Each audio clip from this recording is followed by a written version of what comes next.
Please do. Please, Jayden, come on.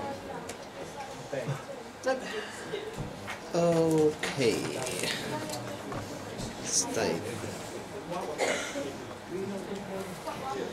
So take your time, go at your own pace. Make sure you are giving me all the information. Don't just breeze through it and do it too quickly. That's a mistake a lot of people are making. When you talk about examples, don't just say this is a close-up from Harry Potter. Tell me why. What's the kind of they've done a close-up because they want to do this. Yeah. Just wanted to double check because it'll save your time, so do it twice. Not sit down until you're presenting. Whenever you're ready. I want to go for just kind of more relaxed with it and stuff. Anyway, lights, camera, action. Unit 22. Many directors will use single camera techniques whilst filming, as there's some advantages over multiple camera techniques. Depending on the genre, it can create the right atmosphere for the film or television production. Multiple camera techniques are more expensive, so if you use this, then your budget will be cut significantly. Single camera is only a small crew, so that means that they're saving on cost there, cutting prices for that. The audience to the audience it feels more real, as if you're actually watching the action with the different types of techniques that are being used, and it's also a lot quicker to film. These are the different shot types that I will be explaining to you. Extreme wide shot. This shot is often used to establish the scene. It's so far from the subject that they're not even visible, but they use it to show you where they are and to give you the idea of what's happening in the scene. This picture is a shot of Harry Potter, and they use this shot quite a lot, an extreme wide shot of Hogwarts, just to show where they are and what's going on there. It's used because it sets a more specific scene straight away. There's certain things you can't do inside Hogwarts that you can do outside of Hogwarts, so you know what's going on straight away. A very wide shot. This shot places the emphasis on the environment in the shot, but the subject is also still visible. This shot can add drama to the scene because it uses the build-up of the tension. It's used to set the scene, and the scene will add effects and will add emphasis on the actual scene itself instead of just the subject. This is the final scene between Harry Potter and Voldemort. It shows the emphasis on the scene and adds to suspense. You can see the battle between Harry and Voldemort, but the emphasis is more placed on where they are and what's going around. This shot lets the subject, wide shot, this shot lets the subject take up the full frame or as much as comfortably possible. And this means that it's showing what's going on, more what's happening between the subjects instead of what's happening in the surrounding areas, what's going on in the scene. In this scene you can see an argument between Gryffindor and Slytherin Quidditch teams.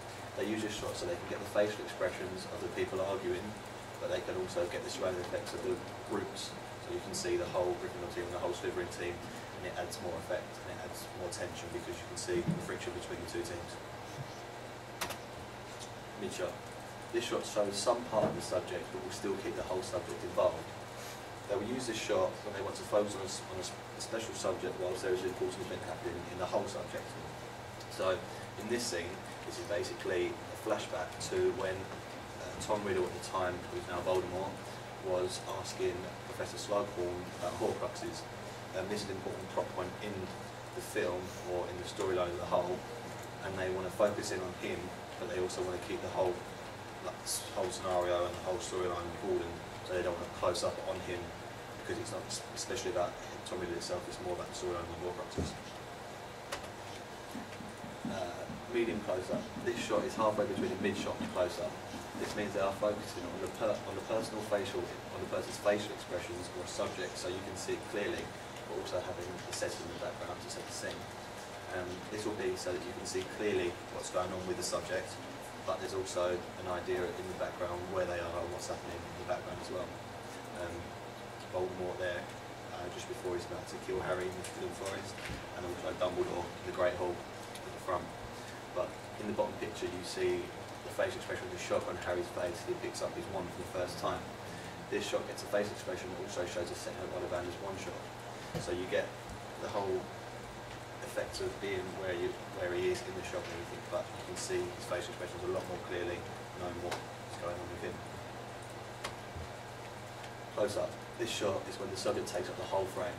This shot is used purely to focus on the subject up close so you can see exactly what the director wants you to see in detail.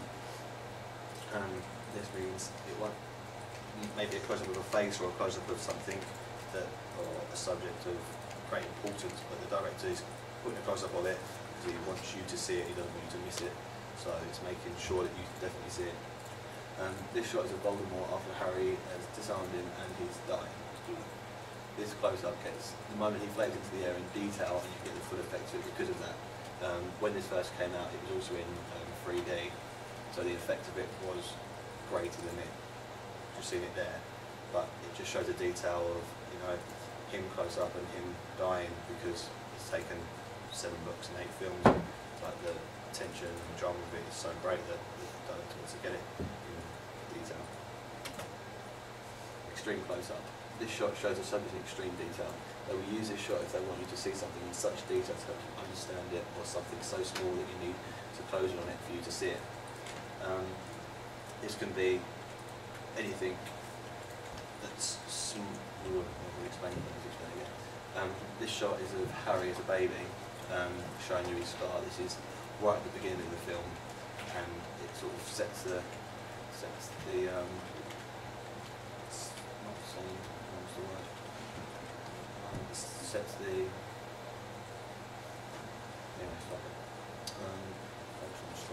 it gives the viewers a clear, close view of it, as it is an important part of the story.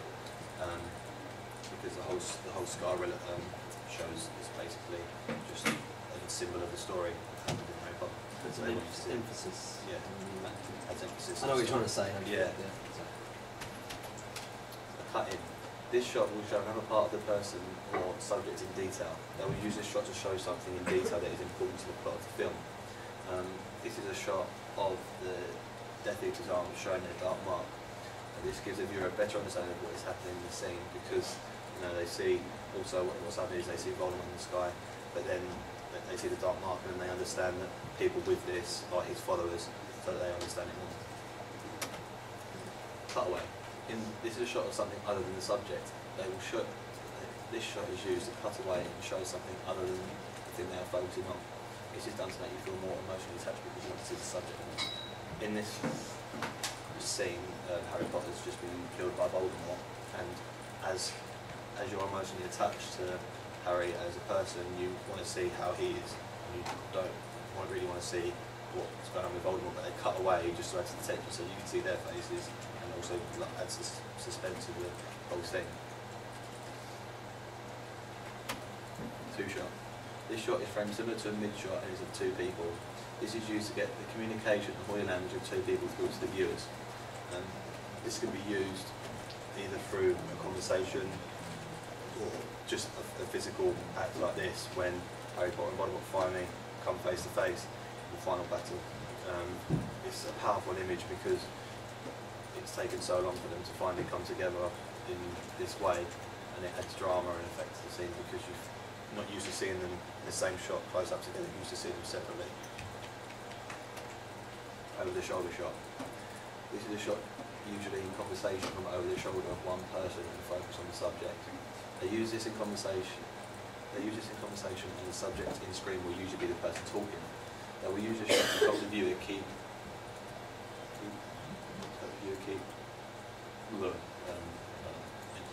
and is key to seeing the facial expressions and reactions while a conversation is going on. So you'll know exactly which person's talking, and you can see how intimate the conversation is because you can see the person there is so close to them. This is a shot again of Harry and Voldemort. It shows him talking to Voldemort over Voldemort's shoulder, the facial expression while he's talking, because this is in the final scene when it's building up to like a final battle and it's getting quite heated and Harry's getting emotional, and you want to see what's going on with his face, but you also want to connect with the 2 people. Noddy shot. This is a shot usually of an interviewer listening and reacting to the subject. This is a greatest key to interviewing Harry and reacting to what he is saying. Point of view. This shot shows the scene from the subject's perspective. This shot is done to give the viewer the feeling that they are the person in the scene. They do this to get the emotional effect of the person. They do this because if you're looking at the camera and you're just seeing like the basilisk coming towards Harry from the side angle, just from a mid shot or wide shot, then you won't kind of feel the emphasis that you can feel as seeing the basilisk actually coming towards you. And it makes you feel more emotionally attached to Harry. Weather shots. In this shot, the subject is the weather. It can be used for graphics or background. These scenes are used to give the effect of snow, either at Hogwarts and on the Hogwarts Express. They can also be used when a weather disaster is coming or something like that, but in the Harry Potter films they're only just used to establish the weather, and it's usually just to establish it's sort of Christmas time in it, because whenever Hermione and Ron go away and Harry stays, it's always snowing Christmas. Ping pong shots. In these shots, the camera cuts between two or more characters back and forth. It's usually during a conversation and the person is talking on screen, or it could be during an action scene to get the expression of two or more people. These two ping pong shots are of the final battle between Harry and Voldemort. It's used to get the facial expressions and the action in from both sides, so you're not just getting one person's facial expression when they're viewing. 180-degree rule. This rule is very important because if it's broken, it can confuse and disorientate the viewers.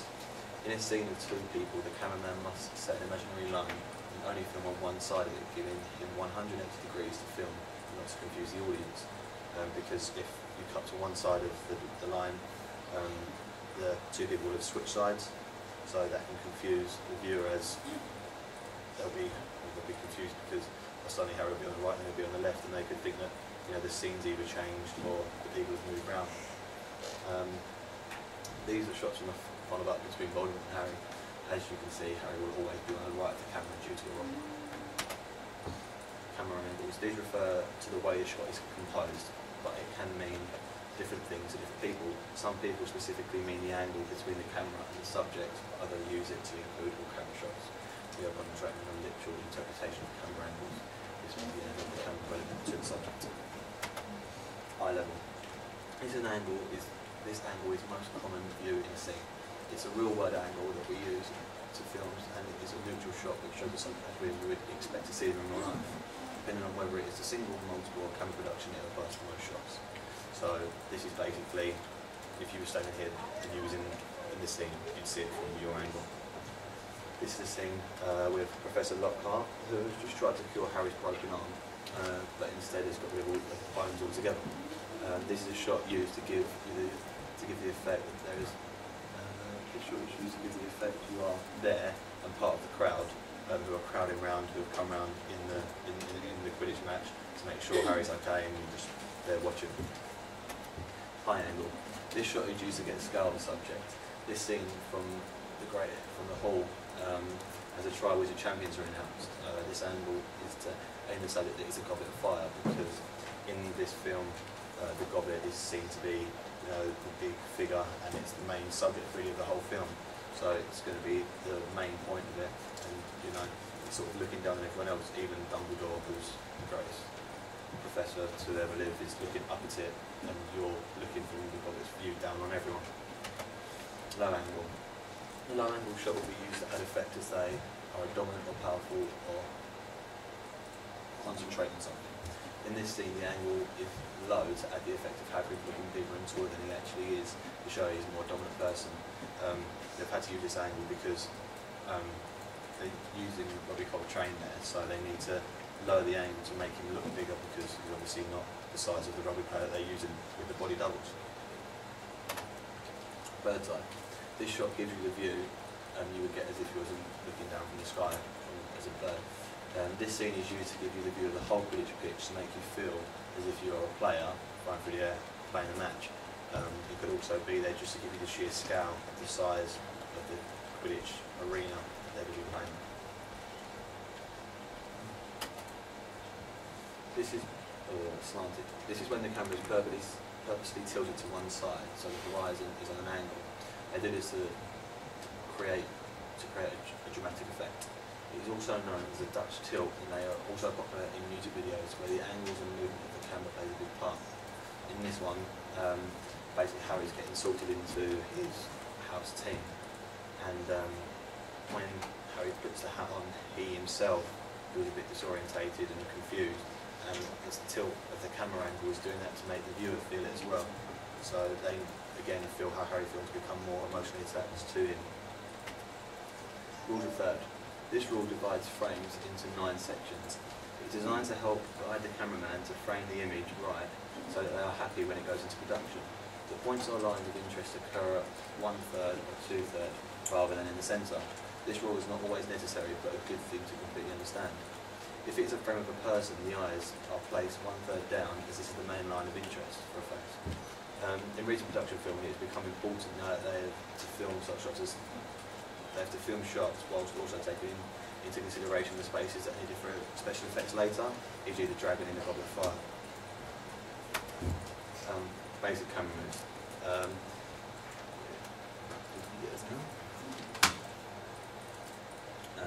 Pan. A pan is a shot that goes from left to right or right to left, and it just gives you a wider effect of the whole scene. This is from Purdue of Azkaban when Harry is flying up deep.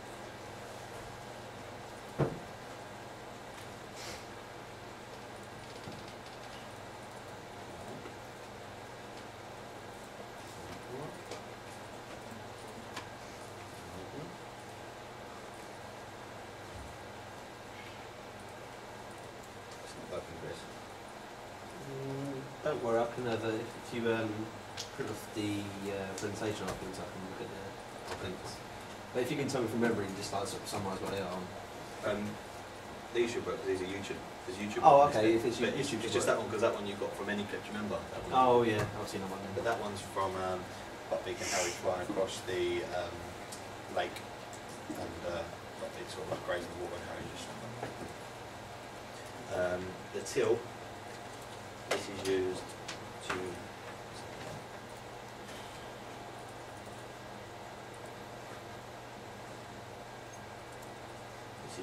whilst also giving the effect you can be the person, and sort of you'll see in a second it just lifts up so you're seeing them and then it will lift up and you can see a higher, you can look up and see sort of the effect that's going up in the air.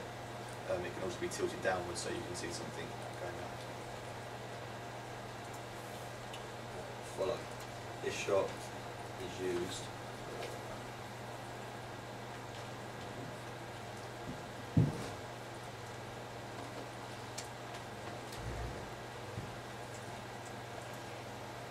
simply just following Harry and Buckbeak whilst they're flying through Hogwarts. This is so that you get the full effect of seeing them do it, and you're sort of almost as if you're up there with them, giving you the effect and giving you the emphasis on what Harry's feeling.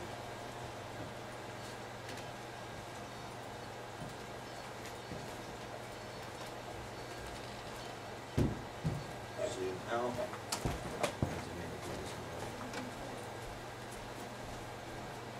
Basically, use the zoom in, zoom out. As you can see, they're zooming out there on McGonagall and other people to give you a wider scale of what's going on. You can see everyone leaving Hogwarts because they're in danger, so everyone's evacuating the building.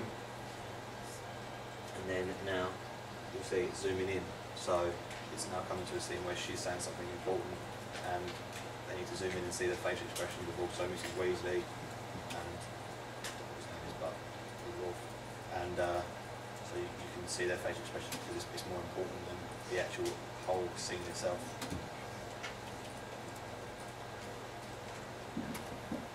Pickup shots. These are shots or scenes that are recorded, the main art that's supposed to be after the main recording with the main film is concluded. Sometimes they are planned. For example, once they have filmed all the scenes, Bobby Coltrane as Hagrid then would get the body double in, who was a professional 6'10" rugby player, in to film shots for him from far away to get the side of him. This is a shot of the final scene in Harry Potter and the Philosopher's Stone, when that's clearly the rugby player who they've brought in because to add the effect that it's Hagrid and he's massive and giant. or in some cases they are unplanned and they need to call the actor back to reshoot the scene as they've had problems with the editing.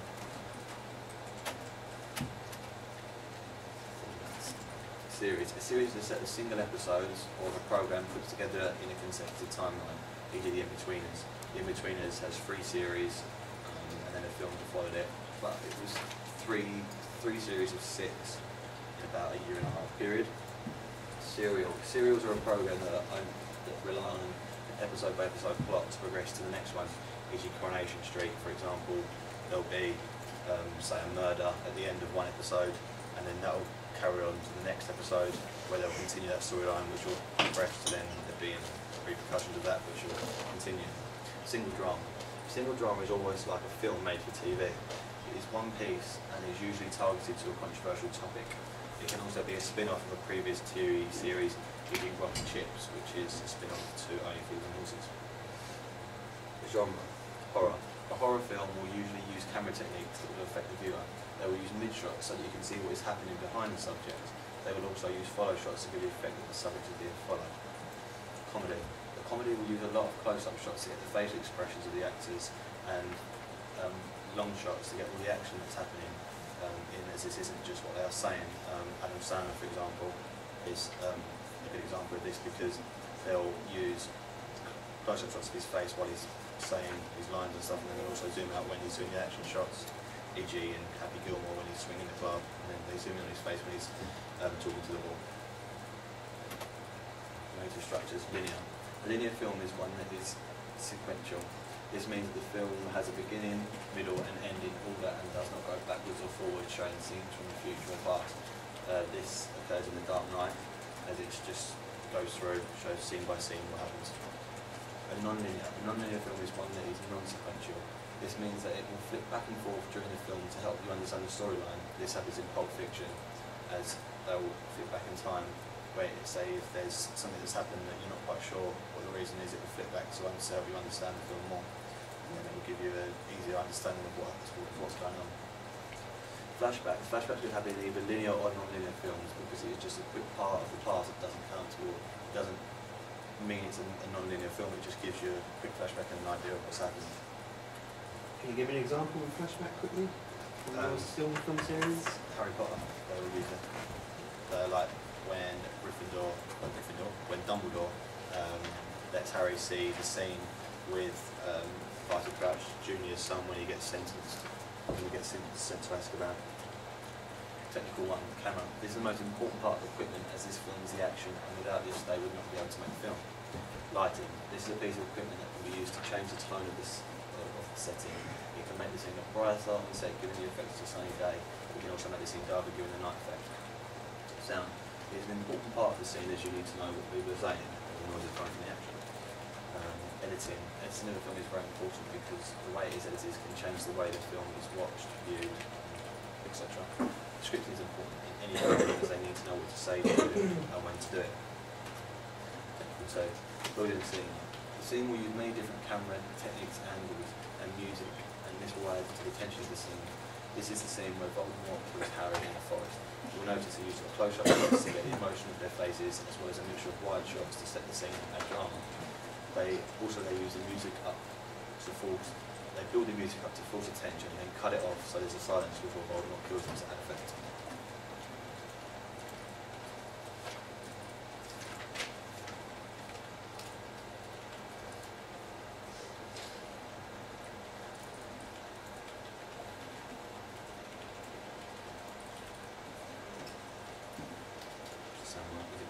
There's a little switch behind in the background.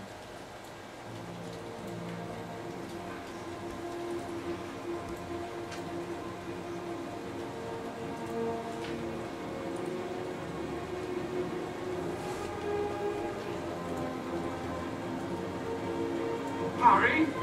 No! What are you doing here? Quiet!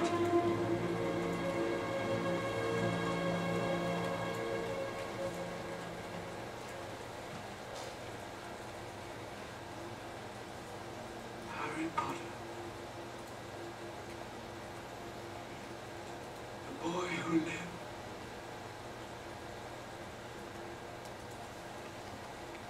Come to die.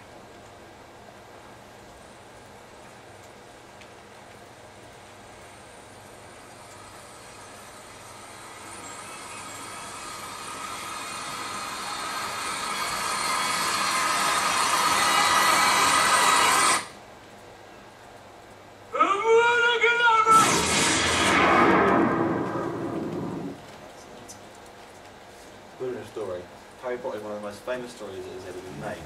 They've built this up through 7 books and 8 films of a storyline that has captured the world for over a decade. They've made this storyline between good and evil, but through a path that has never been done before, magic. Battles between Voldemort and Harry kept children and adults glued to the story until the final moments. This is a YouTube video as well. It's Harry Potter in 99 seconds, and a song. If you want to, yep. If you want to. Yeah, go on. It's a song. Yeah. Brilliant. Blow my mind.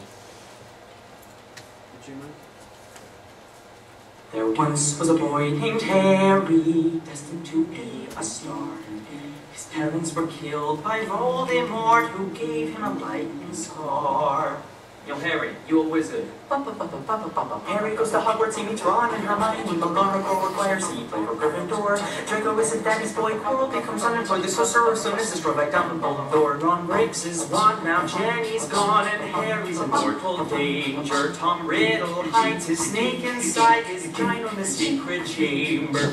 Harry goes up and barge. The Avengers come and take charge. Lupin is a wolf, the rat's a man, and now the prisoner is at large. They use time travel so they can save the prisoner of Azkaban, who just so happens to be Harry's godfather. I don't really get it either.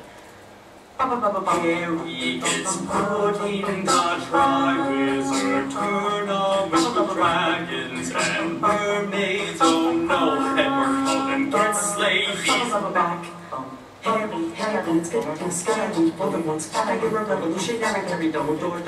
Why is he ignoring your constant attempts to contact him? He is forced to leave the school. Umbridge rides, Draco's a fool. Kids break into the ministry. Sirius Black is dead as can be. Oh, split your soul. 7 parts of a whole. They're all Horcruxes. It's Dumbledore's end. There once was a boy named Harry who constantly conquered death. But in one final duel between good and bad, he may take his final breath.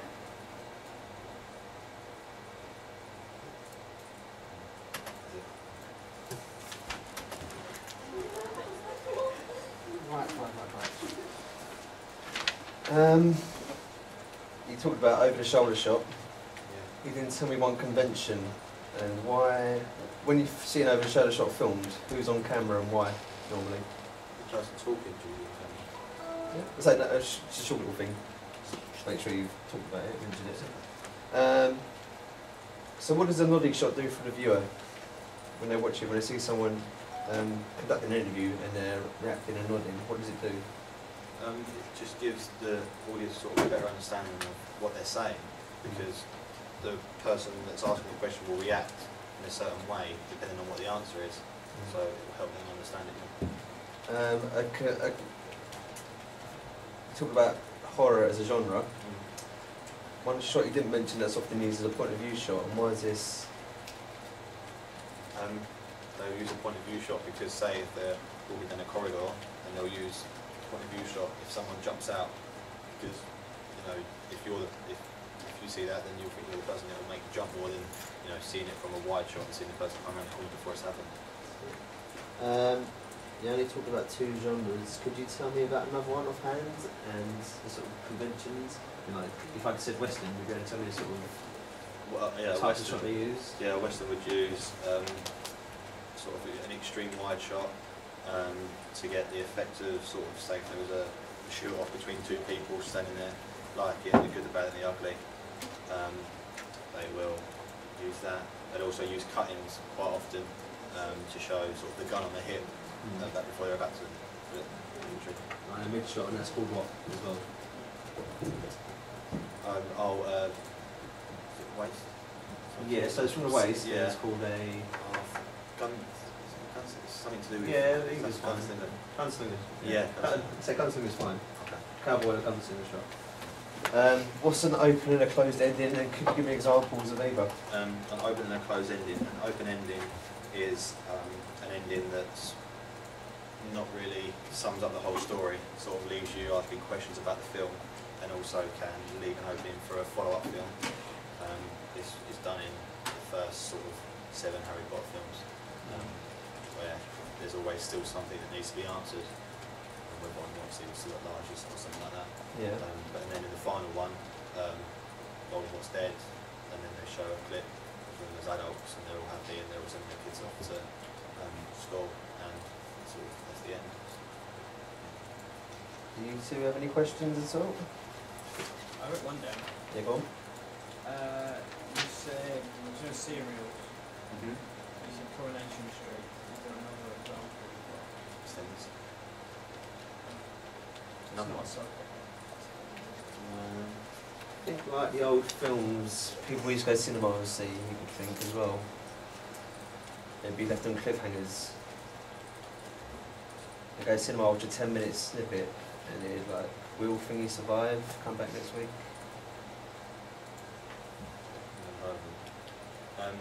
Suppose. Can you do radio? Well, if you, as well, what's your example? Tell me your radio example. Is it Archers? Is that the programme? Yeah, and why maybe? Well, because it's like a daily, ongoing radio programme, and it's sort of like Coronation Street or anything for the radio that just always has something that progresses to the next show. So like, it'd be You're left asking questions like. What could that be known as if you're at the end of the episode? Is that adequate? Or is that? I'm just checking. Okay, thank you very much then, young man. Cool. Yay!